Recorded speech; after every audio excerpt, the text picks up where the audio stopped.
Sabi, alam niya kung saan allocated lahat ng mga pondo. Dadaan sa kanya bago dalhin sa Kongreso. Pagdating sa Kongreso, yung mga kaalyado niya, sila ang gagawa ngayon. Susuriin. Doon nila pinapasok yung mga insertions nila, unlawful. After that, pag na-aprobahan, balik yung presidente.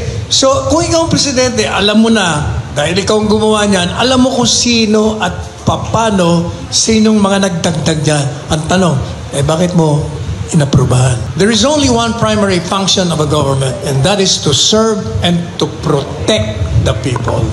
You're head of government.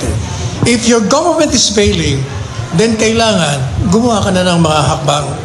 May constitutional basis naman. Mag-declare ka ng revolutionary government. Bakit revolutionary government?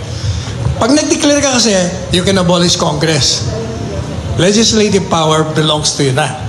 So, wala ka ng problema. Pwede mo na ipakulong lahat. Alam mo na naman kung sino Ngayon, pinapadaan mo pa sa investigasyon. Ayon kay Panelo, 3 lamang ang maaaring magdeklara ng revolutionary government. Ang Pangulo, ang militar o ang taong bayan sa pamamagitan ng people power. Ang